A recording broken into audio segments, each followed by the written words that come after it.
One. What's going on, everybody? Welcome back to another edition of Beyond the Diamond Podcast here on the Apollo Podcast Network. Wrestling fans, what's going on, everybody? Welcome. I'm Brian. This is Apollo Dez. Josh is behind the camera somewhere. This is our baseball podcast, and we say that because we have how many, Josh? How many new subscribers? 2,000 new subscribers. We had a watch party for our wrestling group, if you will, watching SummerSlam, yeah, over at Big City Wings. So shout out to Big City Wings, Coby Stevens, and Jesse's Burgers, also our proud sponsors of Apollo HOU, and we gained 2,000 subscribers. So welcome if you're new here. The Houston Astros lost 3 in a row. They lost last night, as we record this on Tuesday, to the Texas Rangers via a walk-off home run by Josh Smith off a newest Astro, Caleb Ferguson. The offense is not good, Dez. Josh, it's a struggle right now. Runners in scoring position, they were 1 for 9. They left 11 on base last night. I think they're averaging just above 3 runs since July 13th. It's a struggle, man. It's not good right now. It's the dog days. It's the dog days of summer. That's what we're blaming it on? No, I have a few things we can blame it on or have a discussion about. I think, first off, I think this offense is the reason why we're here over the last 7 weeks to even be in a position to play for the division. They played out of their mind. But saying that, everyone knew it was not sustainable. Like, it's just this 6-week period of the offense playing, carrying everything. Everyone slumping all at once is maybe a good thing. Like, it's not like 2 here, 3 there, 2 here down the stretch. It's just all at once, and it's baseball, and they'll come out of this. Yeah. Just you have to hope they scratch and keep clawing in this rut to not let Seattle or the Rangers create a sizable lead down this, I think, 55-game stretch? 50 games left. 50 games? As of today, yeah, 50 games. Yep. So 50-game stretch, 50-game sprint. A lot of people in LA call that a World Series. We just call it a sprint. Yep. But I think the big thing, one of the big indicators that I'm upset about is when you made the move for Yusei Kikuchi, who threw an absolute gem, and I've been championing for the guy. Trade sucked, but the market price is the price. We went over that. He looks great. That wasn't the only move you had to make. It was the biggest move you had to make because the pitching was the biggest question mark. Mm-hmm. But if you went all in, you should have went all the way in. I felt like you just put your toe in the water. And by saying that, you knew you could. I'm not saying to go get the Vladdy Juniors who we all wanted, or the Yandy Diaz or the Paredes. No, you can shore up positions, the Mancinis, the Vasquez, those little one-off moves to strengthen your bench. Because right now, it doesn't matter who you pencil in 5 through 9, it's bad. Yeah. So that's why I'm frustrated, because if you went in with the Kikuchi move, you should have. It just made all the sense of the world to shore up your bench with acquisitions. So I think now that we look back at the trade deadline, we should look before the trade deadline. And I was thinking about this morning. Before the trade deadline, before a couple of days before the actual trade deadline, they went and acquired Aledmus Diaz, and they brought him in. Once they acquired him, after he was DFA'd from Oakland, they sat on their hands. That's exactly. Like, that's where we should have been like, they're probably not going to go try to get a bat. It's going to be too expensive. But I hear you on, once you traded 3 of your better prospects to go get Yusei Kikuchi, you should have continued on and went and tried to acquire some sort of bat. But my question that I think we should discuss is, I know hindsight's 20/20, but who? Well, there's Vladimir Guerrero Jr. That's the white, like the great white buffalo, whatever you want to call it. Great white buffalo. The white whale, if you will. Like, that was going to take a lot to go get him, even if Toronto was even going to move him. No, I think what's a piece they could have added? I think there was like the Seth Beers, or excuse me, the Seth Beers Brown, not even in. Seth Browns. Seth Beer, good ref. He's not even in baseball anymore. The Seth Browns, the Justin Turners, the Tommy Phams, all those type of veteran type guys, bats. I think Connor Joe would have been a great platoon if you could have stolen that from Pittsburgh. There was bats there to shore up your bench and not give up a lot of prospects. It'd be a double-A guy. It would be a top, from just 20 like to 25. swap. Yeah, it'd be a double-A arm, whatever it is. So that's where the frustration lies. Because I knew the Vladdies were. It almost felt like it was a Paredes or Yandy or bust. Yeah. And they busted. So now you have an offense, and just call it as it is right now. It's average. It's an average offense. You have I know. Stick with me here. WRC plus. Okay. Why are we using that stat? I would say WRC plus is the most pure baseball stat. Weighted runs created plus. Yes. Yep. Okay. I'm with you right now. All right. It's a pure stat. Okay. 100 is baseline, right? Yeah, it's average. Bregman 102, Jeremy Pena 100, Diaz 112, Jose Altuve 126, and Yordan Alvarez 151. Okay, let's just stop right there. Yordan Alvarez 151. Those are your core guys, right? Yes. 151 is the lowest of his career. Oh my. He was 170 last year, 185 before that. 2021 on less at bats at 137. So at 151 this year, you're not getting the Yordan Alvarez of the last 2 years. Okay? Last time he hit a home run, July 3rd.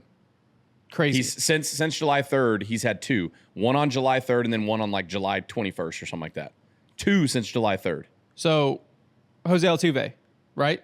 The straw that stirs the drink. Yeah. 126. Great number. But when you look at Jose Altuve, going back to 2016, 152, 160, 135, 137, 128, 164, 154. This year, 126. Okay. So 30 to 40 points less than his last year. So two of your big guys considerably down in their careers. And then I named everyone else, right? Breggy's at 102, trending up. Diaz is at 112, trending up. Pena's at 100. This is where it gets what we're seeing day in and day out, where 5 through 9 is just not happening right now. Jake Myers, 95. Singleton, 91. Dubon, 83. Chas McCormick, 67. Pedro Leon, and a small sample size, -4. That's a lot of average to below average to half of a replacement level that are taking up 5 through 9 all at one point right now. So when you have your big guys at career lows in their last 3-year average, and then you have those guys at the bottom, you just have a lot of holes in your lineup that it kind of feels like April, May, where it was boom or bust. Yeah. They need Kyle Tucker badly. So to talk about the 5 through 9 guys, last night in the loss against the Rangers, they were 0 for 13 with like 9 strikeouts.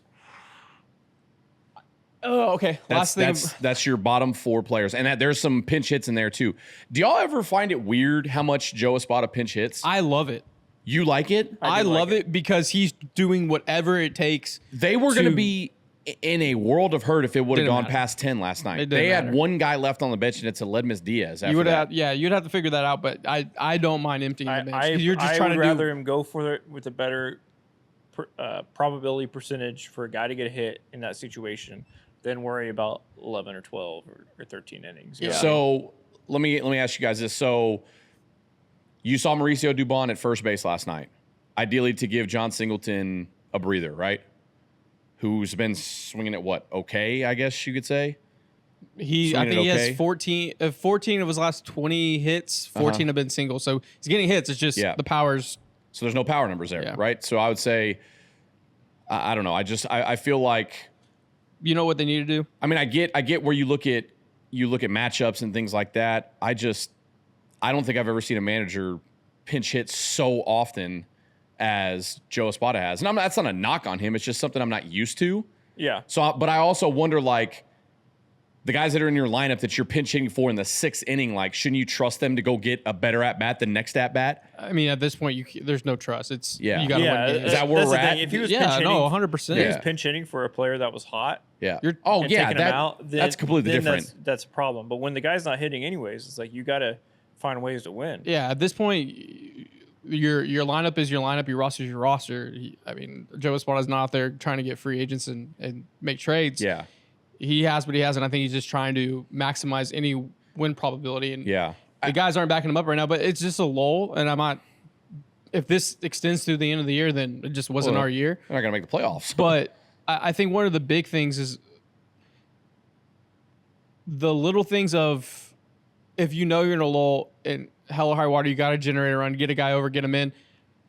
I'm not seeing that so much now because there's just so much strikeouts, but it's crazy to see yesterday the Rangers, who have been offensively bad this year, they went first to third, I think, 3 times yesterday. Yeah. They just had no respect for any of the outfielders' arms, just trying to generate a run. And who was Nathaniel Lowe, right? Yes, right? That's the Lowe, the other Lowe brother. Yeah. He went first to third on a ball to Chaz on a straight-up Adolis single. Goes first to third. Chaz fields it, doesn't even get a throw in, not even play at third. Now it's first and third. They end up getting that guy in to tie the game 1-1 on Hunter Brown. If you hold first and second, it's a fly out and then a ground ball to Jeremy to end the inning. If he, and this is where you can knock Jordan for his range, but if Jordan is in left field there, he doesn't make it to third, and that sac fly that scores him might not happen. He might not even run on Jordan. And don't get me wrong. Chaz also made 2 plays in the game that him and Jake Myers both played. That Jordan doesn't make. No, for sure. It's a give and take. There's a trade-off. You trade off the range for the. But knowing that, I'm like, if the Rangers who are trying to generate offers are sending Nathaniel Lowe first to third, yeah, well, that's the ultimate disrespect. Mauricio Dubon and Jeremy Pena and everyone else can go first to third as well offensively to try to generate a run. Yeah. I don't care if you're getting thrown out thard base, trying to. Well, you saw it when they were at home. They were doing that. Yeah. The Astros were taking first and third, taking extra bags left and right.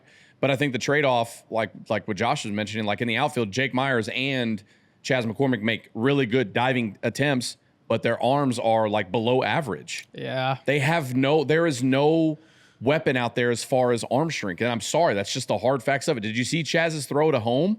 Yeah. It might be one of the worst you've ever seen.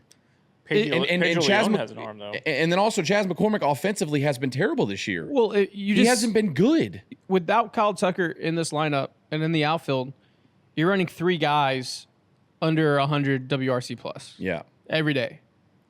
It's tough. That's a lot of holes and maybe there's regression positively to the mean where they get hot, but whatever combo you're going to use of the 4 outfielders you have, it's going to be all 3 average to below average on WRC plus. So that's the frustrating thing. They're gonna come out of this. It's just baseball. I think it just expands more because they did everything in their power to get to the spot, and now, they're lucky they're in the ALS.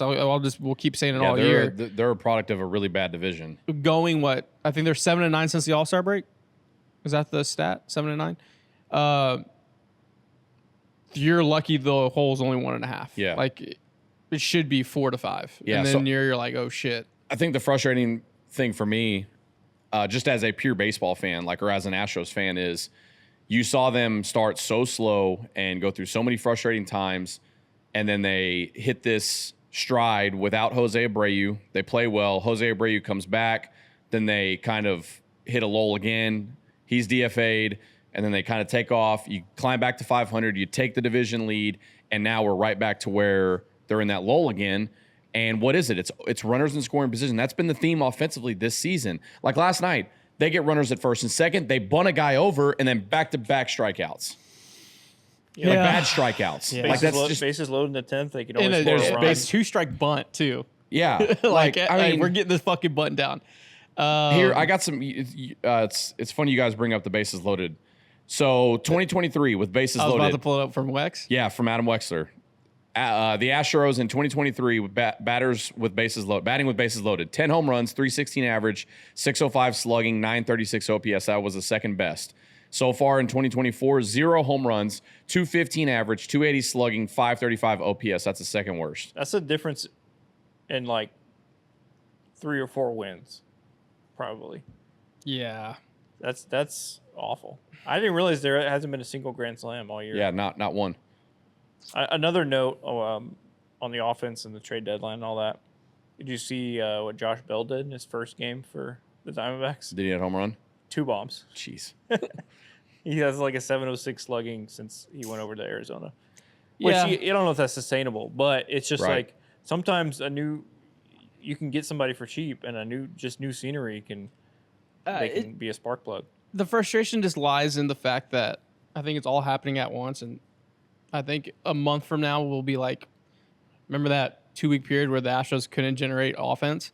And this is what I'm touting it as. We're gonna call these the icy hot Astros, cold hot. Yeah. It's been And the you know season. what? We're cold right now. Might as well. It's happening late July and in August because they're gonna warm up again, and you just hope that there's enough games where they do get hot. It gets you into the dance, because once the dance happens, anything can happen. But positively, the starting pitching has been Yeah. kicking ass. Yeah. Hunter Brown is Hunter Brown is under 4 ERA. I'm now. starting Hunter Brown game 1. Yeah. It's Yeah. I said it 4 or 5 Beyond Diamonds ago. He was at the point where Garrett Cole 2019, where I'm penciling almost a W every time he starts, or at least a quality start at this point, because hell or high water, he's going to get you 6 innings. Spencer Arrighetti, hell or high water, is going to get you 10 strikeouts. He loves him to fucking strikeouts. Yeah. And he's going to get you 5 to 6 innings. Framber Valdez has figured it out. I'm going to pull up the tweet. I was very critical of him. He's been a stud down the stretch. Rennell kind of hit a wall. You can tell Yeah, he's you can kind of tell he's- laboring. yep. But he's still, he's still giving you 5 innings. He lost on Saturday He's going still- 5 innings and gave up 2 runs on 2 he's still hits. putting you in a position to win. Yeah. And I think that's all you can ask. And so Justin Verlander looks like he's going to be back here shortly, hopefully. he And seemed then, pretty amped in that press I conference. think he hit 94 in his Yeah, they said live he PP hit session. 94, yeah. Yeah, so he should be going out on a rehab. He said he needs 2 rehab starts before joining the major league I rotation. wouldn't be surprised if we don't see him for that Boston series, the second series of the next. That's homestand. good. That's a big series, boys. Yeah. I mean, every series is a big series. That Boston series. They have is the a huge White series. Sox at home, 16th through the 18th, and then Boston. And I feel like that's about 2 weeks from now. So Yeah. I could see that being his. You say Kikuchi had 11 punchies in his 8 in a debut. row.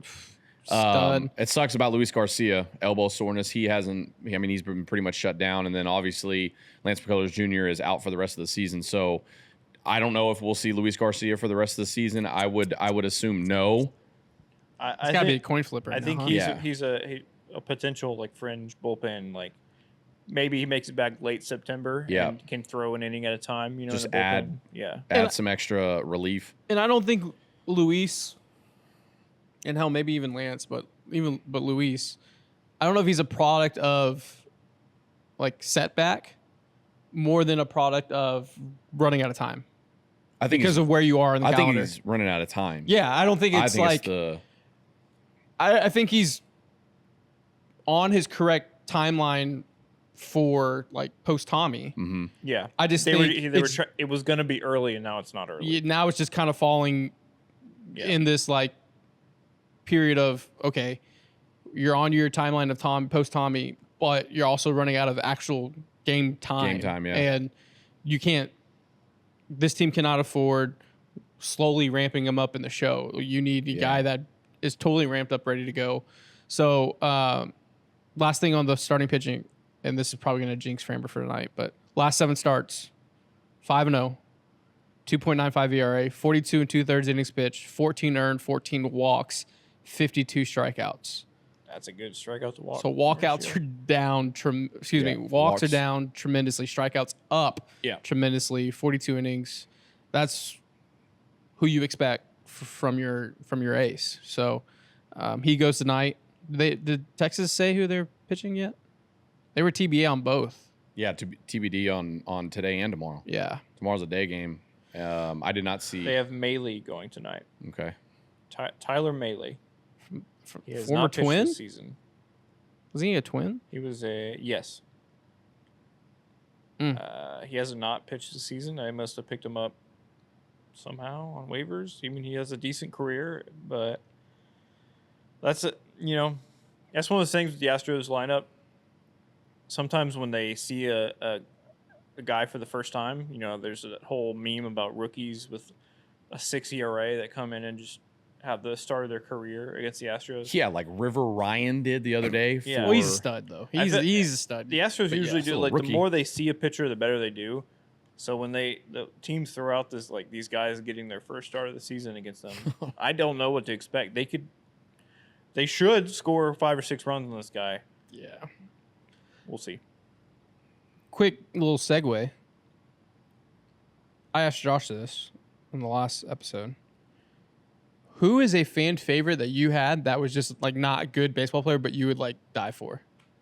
Like growing up. Fan favorite that wasn't very good. Yeah, like a Luke Scott. We did like a whole like kind of Mount Rushmore of like players that we called it like the Jake Marisnick effect because we had a lot of fans. He fell under that.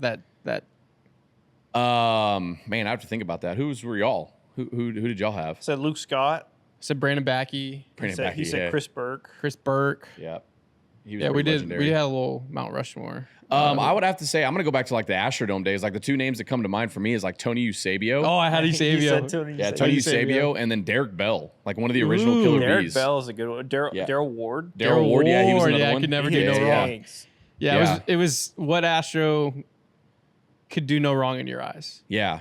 Tony Eusebio was that guy. Like I was a kid, like I was young, but I just specifically remember always rooting for Tony Eusebio. The backup quarterback effect. Yeah, that's exactly right. Yeah. And I love Derek Bell. I still have a poster of him in my storage unit. Like when they used to give out posters and stuff like that for the marketing for the giveaways. I mean, they do a bunch of jerseys now, but trying to think like back to those days. Sean Barry. Barry played third base. Pull. Yeah, Sean Barry played third base. I remember in the white uniforms. Played third base for the Astros. He was another original Killer Bee. Yeah, man. Brandon Backey's always a good one. Yeah, he said Backey. Yeah. Other than that postseason, like he after that 2005 season, that postseason, he could have. Oh, they could have given him. I said Wade Miller too. You know who another fan favorite was that was like okay was Willie Taveras. That was a good one. Willie Taveras. And you know what's funny? He'll swipe you a bag. So I coach against him. He's in this city that coaches. Really? Yeah, same age group. Yeah. So, I mean, he doesn't talk very much. He keeps to himself, but get to see him quite a bit. He was okay. He was electric though. Didn't he throw out Craig Biggio? He threw out Craig Biggio on his 3,000 hit, right? Trying to extend it to a double. Him. I'm pretty sure he did. I didn't know that was him. Yeah, I think it was him. And I'm just trying to Matt Dominguez. Matt Dominguez. God, I haven't heard that name in forever. Justin Maxwell, right? You said Justin Maxwell too? Yeah. Or someone in comments said Justin Maxwell? Oh, I think Freddie said Justin Maxwell. Another one that I thought was going to be stud was Mike Fulton-Evans. Oh, my gosh. Yeah. Who was the Adam Everett? Yeah, that's why I was like, Chris Burke, I hated Adam Everett growing up. Yeah. But Chris Burke was worse than Adam Everett. But Chris Burke could do no wrong in my eyes. Even before the home run, I was like, I love Chris Burke. Chris Burke's so cool. He's not Adam Everett. Yeah. So that was just a lot of ricochets at Adam Everett right there. But didn't he start at shortstop for like 5 years here? Adam Everett was a great glove. Yeah. He was like one of the most tenured shortstops in that organization. Yeah. Adam Everett probably had a 10 career WAR, and 9.9 was all defense. Yeah. Yeah. He was. I think he's still in the top 10 for shortstop games started for the Astros. Wow. I bet he started more games than Correa. You think? Yeah, I'm gonna pull it up. It's probably close. It's gonna be really close. Let me pull it up. Yeah, I'll pull it Adam Everett. What is he? I wonder what he's doing. I never know what he's doing back there. What are you doing? Oh, he's got he has a LinkedIn minor league infield coordinator for the. Oh. Who's he with? Let me just peruse his LinkedIn. Adam Everett. He's just cheesing on his. Philadelphia Phillies. Okay. Minor league infield coordinator. So still in baseball. Still in baseball. Wow. Okay, let me go to it. I'm going to add him as a friend on LinkedIn. Right now. Should I? Yeah. I'm going to add him as a friend. I'm connecting with Adam Everett. Send without a note. Hey, want to come on the podcast? What was baseball reference would be his? Brandon Backey. Didn't he like get tased at a wedding? What? Down in Galveston? He did something down there. Yeah, it was something like that. Doing. Adam Everett, can you guess his WAR? Career WAR. Is it over 15? He played in 880 games, 11 years. 6.7. Is it over 10? I'm going to go 16. 12.6. Oh. Career WAR. Adam Everett played 649 games with the Astros. Career average 248. Correa played 752. Damn. So he was right there. I mean, 100 games less than Correa is pretty crazy. He is fourth on the Astros in games started at shortstop. Who do you know? Do you know who's first? Shortstop? Yeah. For the Astros? Yep. And it's not Correa? What? Nope. If So it had I'm to be some guy in the 80s. if I'm to trust, Thicky Don. nope. Dickathon is 6th at 517. What are the initials? RM. RM? You're not going to guess it. Oh. Roy. Rick. No. Reggie. Rumpel. Raymond. No. Richard. Ricky. Uh, What? Early. Early franchise. Oh, yeah. What's the last name? Meltzer. Who? All the old heads right now are Yeah, so I have no mad. idea. I'm getting roasted probably. Who is it? Hold up. The page fucking left me. Oh, sorry. Metzger. Roger Metzger. Yeah, Roger yeah, Metzger. Raj. Yeah, Big Raj. Big Oh, Raj. yeah. Big Raj. is what we call him. Roger. Yeah. Yeah, OPS never heard- plus, the highest Adam ever had was 80. was what? Was 80. Isn't 100 average? 100 is Number average. number 2 for the Astros, Craig Reynolds. Oh, Okay. Not bad. Richard Hidalgo. There's another one. But I think I had him on my Did list. you? There's another one. I mean, he had pretty 40 good. home run. He had 40 home runs, but he could do no wrong in my eyes. Yeah. God, man, that's He was one of our first Venezuelan players. Uh huh. So we You The remember little Tim, pipeline we Tim got going. Bogar? Yeah, Tim Bogar. He played short, didn't he? Yeah. he had more games than Correa. No. Oh, He Pena just passed him recently for most games played at shortstop. Interesting. Pena is at number 10. but the one circling back to the Ranger series, Yeah. you have to take the next 2 games to win the silver boot. Boot. You have Framber and Kikuchi going, so you have your 1-2. Is okay. The Astros make the playoffs. Is Ronel Blanco starting one of your first 3 games? No. No. Mm-mm. It's Framber, Hunter. Kikuchi. Oh, Oh, Verlander? God. Yeah, I don't know, man. Come on, It's tough. fellas, guys. We're talking about Justin Verlander. He's oh starting. no. Okay, hold on. Let's just say the pitchers you have right now. Let's right not now. even go. Let's Okay. not go to the JV route because Okay. I may be on Yeah. the other one, but we can talk about I that would go one. Framber, Hunter, Kikuchi. It's Framber right now. Yes. It's Framber, it's Hunter Brown, and it's Yusei Kikuchi. Okay. Ronell's hitting the wall. We're seeing it. Yeah. Even though he's battling through He's- 5 and grinding his ass off. fucking tip your cap to that because Yeah, he you is have fucking, to. Oh, he But he's he's hitting a honestly, He's wall. earned a little bit of like a when JV comes back, maybe a little phantom IL stint. Yeah. I something don't know like if you that. can afford that, but we can go with 6-man. If you do a 6-man, that'll give you an extra I think day. a 6-man's gonna work wonders. That's gonna be huge for this rotation as a 6-man because that gives you an extra day of Yeah, I mean, rest. with how Spencer's pinching right now, like you don't.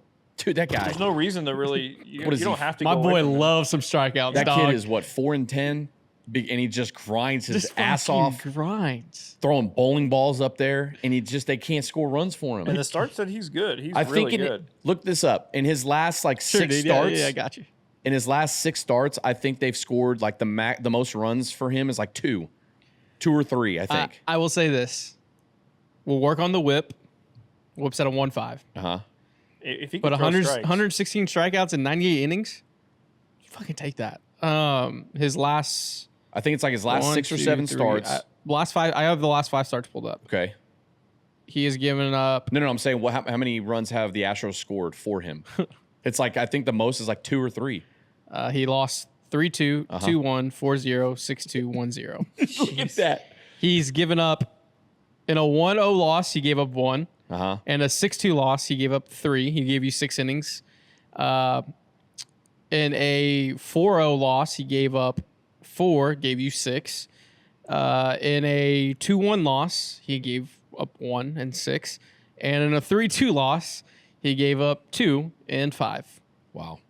He's given you, in the last 5 starts, 4 out of the 5 have been 6 innings. Wow. And he can't win because the offense cannot score runs. I think if you take out the ridiculous win-loss record, I just hate that. Yeah, it's not the whole story. if you just said, hey, Spence, you're in the middle of August on this next rotation, your next start, right? You're at 98 innings. Actually, let's just say he starts another 6, okay? That puts him at 104. You're at 104 innings in the middle of August with 120 plus strikeouts in your rookie year. Would you take that? He would say, sign me the fuck up. Fuck yeah. And I would say the same thing too. Yes. Because I don't think anyone thought Spencer Arrighetti would have over 100 plus innings pitched this year. And he's going to be up to, down the stretch, probably 140. Yeah. He's going to be... Well, he has 5 quality starts on the season, but 3 of those are in his last 4 starts. So he's really he's starting to kind of find it here recently. Whatever. I mean, the growth of what we've seen for Spencer is going to pay dividends for next season and the years following. Mm-hmm. But he's been. I mean, everyone's kind of been pitching their damn tail off, hell or high water. And losing last night on a walk-off after Presley gives up a home run in the 8th. I'd pitch around Seager. I don't know why they're pitching to Seager. It seems like he shook Yanier twice. Fixed his cleats too to cool off. And yak 3-2. I wonder was a 3-2. Yeah, it was a 3-2 upper fastball on the outer half. Let Seager get extended, and you saw what happened. I mean, so I wonder what a really good player makes a really good swing. I wonder what Yanier's calling in that situation. I think back foot. Slider? That's what I was thinking. I think back foot. I was thinking down and in, man. man. I do think the way Seager's seeing the ball, he probably spits on it, but that's fine. Hey, either way, you walk his ass. You see Ferguson also shook off. Yiner before giving up the walk-off twice. It's baseball. The shake-offs happen. Just they get 3-1, 94 middle, slightly up. Yeah, That's not going to do it. 94 at the top half. That's down not the blowing dick, anybody. middle. Yeah, blowing anybody away. I mean, don't get me wrong. Ferguson looked good before that. I mean, he struck out 2. Looked good. I do like the pickup, and I think he is better than what he's doing so far, but he's not being helped on the spots that Joe's putting him on. They've thrown him in the fire. The other game, he had to pitch 2 innings. In a close game, it was only 3-1 in the 8th at home. Mm-hmm. Against the Rays. And then they brought him in, and they were like, all right, rest that second inning was weird, to send him out there. Yeah, and then throw him out there in a close game. Where's Seth Martinez been? Seth is down. He's in AAA. Getting a little breather. Yeah, but where was Taylor Scott? That's what I asked this morning. That would have been Taylor Scott's position, but he did get roughed up against the Rays, and maybe that they were trying to get. Is his velo down? Did they make something about Taylor Scott's, or is it Rennell? I know Rennell's blown. Rennell was down. That home run he gave up was at 91.7. That 2-run shot on Saturday. Yeah, so I think the Yandy Diaz home run was just one of those classic. You'd like this reference. Just one of those classic softball chop swings where he just got that backspin and just got out. It just goes. Yeah. Just because it was a down and away pitch, he just kind of chopped at, and then the other one was a Crawford box first row. Taylor You can't really be upset, but... Speaking of Yandy Diaz, do you think Yandy Diaz has the same steroid guy that Adolis Garcia does? Bro, did you see Yandy Diaz? I mean, he's a big guy. That dude He's always been stacked. He's always been stacked. Ooh, buddy. Yeah. Man, I'm just saying, dude. He's been stacked. Has he? I think he's also battling a hamstring injury. He's what? Battling a... would have been nice to get him. Really nice. Yeah, I would have been all about it. Don't piss on my foot and call it rain. Yeah, I think Dan and Brown, we all understand the asking prices were insane. There was other moves you can make outside the Paredes, Yandy, and Vlad that were on the big board. The Turners, the Phams, all those tier 3, tier 4 guys. I was when there was a little rumor at the deadline right before the end that the Astros and Pirates were talking. Connor Joe. I was all about getting Connor Joe because his split, he has an 843 OPS or something against lefties. I'm like, that's a perfect platoon guy with John Singleton. And then I don't know what happened. It just didn't happen. Okay. Devil's advocate, random scenario. Kyle Tucker doesn't play the rest of the year. Okay. Or Kyle Tucker plays and the Astros are out. He comes back mid-September, early September, whatever, and the Astros are chasing the 6 games.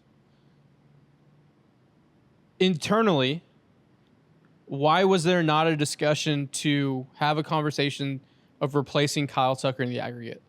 Mm-hmm. This is not a foreign concept to Dana Brown. He did this with Ronald Acuna Jr. when he tore his ACL in 2020-21, when they went and literally replaced Ronald Acuna with like 5 guys, with Duvall, Rosario, Soler, and they had another one on the Braves that ended up winning the World Series. Peterson. So Yeah, Jock Peterson. Yeah. great pull. So saying that, in this scenario where if Kyle Tucker doesn't play or if he comes back and the Astros are in contention, why the fuck did you not try to just a single singular I'm bat. not trying to me personally, I think there's more going on than just everybody blaming Dana Brown. I think there's more going on behind the scenes, and I think he doesn't have the full say. Sure. I think there are two. We've said this multiple times on this podcast. Yeah. On Beyond the Diamond, we have talked about it. There are too many chefs in the kitchen. That's what I think it comes down to. Because if Dana Brown was able to do it with the Braves, why would he not do it with the Astros? This Astros team is just as good or not better than the team that we saw lose to the Braves. So why would he not do it now? No, I mean, so that's what I'm saying. So I think there's a lot going on behind the scenes that we're not privy to. My frustrations aren't really pointed at Dana as much as when I say Dana, I really mean the front office. That core. Jim Crane, Dana Brown, Jeff Bagwell, Reggie Jackson. I think whoever's in there needs to figure it out. I think if you were to give Dana Brown a clean slate and the Jose Abreu thing never happened and the Rafael Montero signing never happened and it was just purely Dana Brown's show with Jim Crane, no Jeff Bagwell, no Reggie Jackson, and whoever else has got fucking say in there, I think Dana Brown would do really good things to replenish this farm system and also make the necessary moves. But I think he's hindered to an extent to where he can't make those type of moves because someone's telling him no. Well, the Kikuchi move, I fully believe was all him. Yeah. I agree with what you're saying. But the reality is not that. The reality is How do we know the reality is not that? No, I'm saying the reality of if all these people weren't in the room with him and he had this perfect... Oh, yeah. That was the what-if scenario. Yeah. I got you. Okay. I think the reality is what we've talked about. But at the end of the day, you're getting paid a lot of money to navigate this ship and do that. Why am I sitting on the couch on this podcast saying, why do we not, knowing, okay, even if Tucker comes back, and even if the Astros make a run and they get out of this little lull and they get going and they're in the playoffs, if you recreated Kyle Tucker in the aggregate, that means you have a pretty fucking strong bench for this playoff push, and you have a lot of hitters that you're not, and even June 3rd he went down, right? June 3rd? Yes, June 3rd. Yeah, it was exactly June 3rd. Deadline's July 30th. Okay, we didn't make any moves to recreate in the aggregate. Why would we not take out an insurance policy just in case? Because, hey, by the way, 2 of my arms that I was banking on aren't going to be here down this stretch. And my philosophy was, hey, they're coming. So why would I stick my neck out even further and think the third guy, fool me once, shame on me, fool me twice, can't get fooled again? Yeah. So you know what I'm saying? Like if I'm just thinking through it in a basic standard level, if 2 of my arms that I'm prepping to come back are behind or not, and I'm saying the same thing for my hitter, is there not something in the back of my head like, hey, what if this guy doesn't come back? Or hey, what if the guy comes back and it's too late? Why are we not showing it? And I understand the market and the prices are crazy, but in June or early July, why am I not making moves? Okay, I could go find a Duvall. I go find a Rosario. I go find a... You know what I'm saying? Yeah, so I hear you on that. I also think that they truly thought that Kyle Tucker was only going to be out a couple of weeks. And then I also think, this is my opinion and my opinion only, I think that they misdiagnosed him. And they kept on going with, it's going to be a bone bruise. He's going to be, we're going to do it day by day. And I truly think that them in the front office thought that he was going to be back. And then I think as time went on, they figured out, oh shit, this is not just a bone bruise. This is a fracture. That's my opinion. Right? So then by that time, you're scrambling around trying to find a bat, trying to find a replacement. And then you think, oh shit, look at this market. We've waited too long now. Should they have done it? Like, hindsight's 2020, right? So should they have done it? I believe so. I think that's a really good example of what happened with Ronald Acuna Jr. And then it goes back into another thing that I'm thinking of right now is, what was one of the things that we heard about with James Click as a general manager here? He made the non-sexy moves, but he made this team better with little moves. Who didn't like those little moves? Jim Crane. And And Jeff Bagwell. there you go, right? So if Dana Brown is trying to make those type of moves, it's already notoriously known that there are two other people that don't like those type of moves. So if, let's say, Dana Brown did try to go make some of those moves, there are other people in the room that are saying, "No, we're not doing that." Plus, you have to add in the market. The market's the market was drunk. The market was drunk. Yeah, for sure. I think the move for a bat should have been made like a week before the deadline. I'm with you. I said that on the radio. I'm pretty sure I said it on here. I would have liked the move to. You don't have to wait till the dedeadline. Yeah. You could have made a move a week prior. Although it does take two to tango. But then Dana Brown tells the media, "Oh, we're working on this Kikuchi deal for about 10 days." So you could have made a deal with a bat 10 days prior, right? Yeah. I don't know. I think pitching was the priority. For sure. And then the bat was next. And then I'm sure after you made the pitching deal for Kikuchi and you had to give up those three, then probably trying to go get a bat was even more expensive, or you had to give away. They probably wanted one of these guys or one of those guys, and they weren't willing to part ways with them. So you make your point. I just my last kind of thought on it. It was all in all, I agree with you guys. I think they should have realized the Kyle Tucker situation. I think my opinion, I think something's going to come out later on that we saw that it's more than just a bone bruise. And I think that they realized that maybe they misdiagnosed it or didn't catch it early on. And that's a problem for me. And also I think that if they did know, they should have been trying to get a replacement or a bat right then and there, regardless of the market. They should have tried to do something prior to the deadline. Yeah.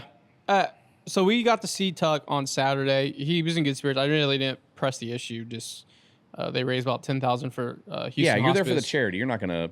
He looked fine walking from center field to or from the dugout to center field and back. I mean, he's ramping everything up. I think it's just probably the downward force, like trying to get, because if he comes back and you don't have that, that's just you're setting up to be out for a while. Yeah. Then at that point, you're shutting him down for the rest of the season. Right. And I think that's what they're trying. I think that's what they're trying. You can't afford that now. Yeah, you can't. I think what you can do right now, short term, is you call up Salazar.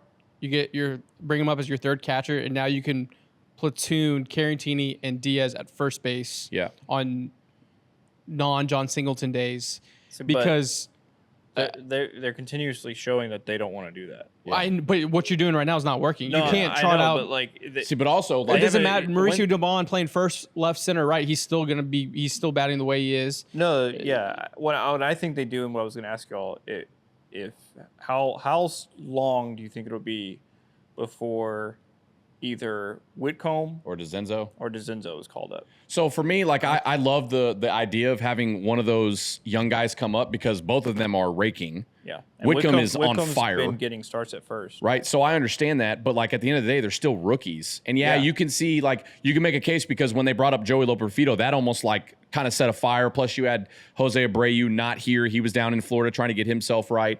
But I think back to when Jose Abreu was getting reps at first base. We talked about platooning Caratini, Yanier Diaz, Salazar, that whole situation between first base and catching, or keeping Yanier at first and Caratini behind the plate, right? And then getting those two at bats. So I like the idea of that, but at the end of the day, they're still going to be rookies. They're still going to go through their struggles. Look at Pedro Leon. I know it's a small sample size. He's got one hit. Yeah. He looked terrible at the plate last night. He looked way out of his league last night, and that's okay because he's a rookie, but that's not okay when you're fighting to get back in the lead in the AL West. Yeah. So for me, I like that idea. You platoon Caratini, Diaz, and I know it's not going to happen. Well, I'm just saying, has either of them got a single start at first base all season? I don't think so. I don't think they're going to go from zero to platooning every. But also, if Caratini is one of my best bats, and I'm deploying him religiously in pinch hit spots and high leverage spots, why am I not giving him three or four? Yeah, just give him at-bats. Hey, big guy, you're going to play left field. Yeah. It sucks that you're my everyday left fielder. Caratini, when you're not catching, you're DHing. And Diaz, when you're not catching, you're DHing. And maybe we can get you a spot start at first base, platoon against Singleton. I just feel right now with having the big guy at DH and you're rolling out either if it's Cabbage, if it's Dubon, if it's obviously Myers, your everyday center fielder, Chaz in those two other spots, you're just you It's not end up working. having three Yeah. guys below your WRC plus. Like, I it agree. just- I think Joe is seems to be very much a stickler for first base defense. yeah, and it does not want to put. And John's been playing great defense. No, yeah. He's Oh, been yeah. playing He solid does not defense. want to put a It's just subpar defensive first baseman there with how many ground ball pitchers we have. Yeah. I think he's like, I think that's all Joe saying. I'm sure Dana and them are pushing for Caratini or Diaz to get some play at first. I think Dana Brown is pushing for Whitcomb or Dezenzo to be called Sure, up. I yeah, think yeah. that's going to happen sooner rather than later. I just feel like that's just. And I mean, look, I think right now, either one of them is a better option than Aledmus Diaz. yeah, So- 1,000%. so why would you not? Aledmus Diaz, Yeah. that first Yeah. Oakland game, I came in here, I was like, that guy looked like Jose Abreu trying to swing the back in, blown away by 91 on the inside. Yeah. And I said, maybe it's a weird, funky left-hand delivery. So be it. I just He hasn't hit since then. all He hasn't hit season, since then. The times that the Astros are on a good run, it's when they have a strong, athletic bench. Yeah. And all the times when they've been struggling to hit is when you have a dead weight on the bench that you can't trust to come in. When you have a guy on the bench that isn't even getting pinch hit, 4. yeah, he's Or not getting even pitch coming. hits, yeah. He's not even coming. He can't be a late inning pinch hitter or a defensive replacement at the end of a game. You're just carrying dead weight, and Yeah. I feel like that's adding extra pressure on the rest of the guys on the roster. What was the point of bringing him back? Leadership? Clubhouse guy? I Like, thought it was just to plug a hole until the deadline, but apparently that wasn't the move. So I don't know. I don't know. I don't know, man. I just know you have to win tonight. Yeah. I still think the Game 2 of the Astros take the series. I still think you should with your next two Well, arms. that's the thing with a lull. Well, like, it you always, just jinxed Fromber, so that's I did sucks. jinx him. The lull always feels like this. So it feels like it's always like it's so over, then we're so back. Like it's been this whole season. The very utmost concerning part for me is just the strikeouts. Yeah. We're not used to seeing an Astros squad strike out this much. They've been like second. 12 in one game? Yeah, they've been like second or third all year in least amount of strikeouts, and that has this past week. I feel like You know changed. where we're at. You'll like this one. Batting average 2 or No. 3. You remember? top of the league Remember right now still. in the Not batting average? Okay. the movie The Patriot? Never seen it. Are you serious? Yeah, I've never seen it. Oh, then you won't like it. Yeah, okay. When the Not a movie lines guy. when the lines are faltering and Mel Gibson's yelling at everyone, and the Americans are retreating and the British are, and Mel Gibson grabs the flag and just runs, and everyone's just like, "Who's this crazy guy?" And then they start following him. yeah, That needs to be Jose Altuve or Jordan or Bregman. They need to be Superman for the next. And this is Yeah. not fair. This is not. I'm Alex, Jose, Jordan. This is not fair they at all. shouldn't have to be, but yeah, Y'all have to be Superman for the next month and a half. And it's not fair to say that, but there's just so many question marks everywhere else that if those three are Superman, the other people are going to start thinking they're Superman too. And that's what you need. And I think it's they're the icy hot Astros. yeah. Cold hot. And we're cold right now. We're in this lull. They're going to get hot again. You Yeah, just got to and- hope time's on your side. And the guy that usually plays Superman is Kyle Tucker, Yeah. and he's not a part of the squad. So somebody's got to step up. Yeah. So got to just win tonight, Win tonight. win the series. Win the series. Who they got? Fromber tonight, and then who's tomorrow during the day game on Wednesday? Oh, you say Kikuchi. Kikuchi, yeah. I hope he shoves again because a lot of people are going to owe him an apology. Hey, maybe we do a little. I might be here. I might do a little live stream. For that. You know what? You know what's crazy? Just I know. You know what is crazy is that you're wearing a hat over that phenomenal perm you got. I'm just, yeah, No perm I today. don't have any product in my hair today. that's all right. But Exactly, 'cause we it is are. a We got a perm. no. We didn't. No, we don't. Yeah, when did we get those hats? It's a When did- prototype. It's a pro. It just came in, dude. It's a prototype. I Do we don't have any even- extra I don't have prototypes? one. This I is, don't have this one. is the only You don't have one? I don't have one. He Does it? has Hold on. Does it fit? Yes, Okay. I want one. Okay. As soon as you turn it around, I was like, "What the hell? When did we get those?" It's nice. And the We fact that we didn't haven't get made these shit. style Teaser- hats I yet, know, like, what I are we know, doing? Come on. I know. No free ads. Yeah. Sorry, I don't even know the brand of this. No, we're testing prototypes. So this is one of the prototypes. We'll have more coming in. You have a Let's see what prototype? fits. I have nothing. This is literally the first prototype. So you guys are the two co-founders, and only you have the prototype. yeah, real funny, huh? What we got going on here? I'll get more. I'm getting other prototypes in, dude. Who was before me? It was y'all two, and then Colin. Was Lil Bro before me? Maybe. So I was like number 4, Technically, yeah. I don't. and I don't have a prototype. I just said You we'll can't get get other. the co-founder? We're gonna get other prototypes in. We're just trying to find a good Josh, brand. if you want to like We're branch trying to- out on our own, we're trying to you find know, a make good our own brand. prototypes, Yeah. I can make that happen. I know Me and people. you, we're gonna start Poyo Media. Yeah. Sorry, just get another. Anyway, so prototype. what's crazy? I forgot. Okay. You guys, both of you. All right. Well, I know some people we got to say thanks to. I know I see you're wearing your Coby Stevens golf apparel shirt. I do. CobyStevens.com. Super savings section up to 75% off. Check it out, CobyStevens.com. Use code USA for 25% off all orders right now. Or use code Apollo HOU. Yeah. Or what the use, fuck? oh, I didn't know we had those. Yeah. What the? You wanna fuck? cut that? What the fuck? Do we really have a code? Yeah, we have a I've code. literally told you. Do we really? Yes. All right, Josh, do you want to cut that or? No, No, just we're leave it at it. alone. All right, we're good. using code Apollo HOU. Or Because USA. Josh or hates USA. Oh, God, I just dodged you through. Dez hates the United States of America. Brian's tripping down the stairs right Oh now. my Yeah, god! dude, holy This shit. is Kevin from The Office with chili. Oh dude. This my is God, so dude. bad. I just said I said your government name. Hey, it makes it more memorable. Oh, Damn, man, dude. you So CobyStevens.com, check it out. Use code Apollo HOU. And they have a new fishing outdoor line. They do. Super cool. You had one in. You had. I do. I have one of their fishing super minis. comfortable. Yeah, Fish, fan- Brian? A little fishing? Yeah. I like wearing those long sleeve. The older I'm getting, I don't like getting. I'm naturally tan, but Why are you naturally 10? I'm Hispanic. Okay. But I've been wearing long sleeves and stuff like in the summertime. It's a fresh look, dude. Is It's- it? Yeah, dude. Yeah, I like it. I wear long sleeves quite a bit. I don't fish, but it's I don't a cool fish look. either. It's a fine. cool look. It's And lunchtime. it is lunchtime. If you're not doing a stream on Wednesday, we'll be at Big City Wings, Houston's Wing Joint, Paul's Wing Joint. 2 for Tuesday today, as you're watching this, 2-for-1 deal. Oh yeah. Wednesday burger special. Thursday executive nuggets 2-for-1 special. Gridiron special. I think $1.50 Bud Lights on Mondays till 3 p.m.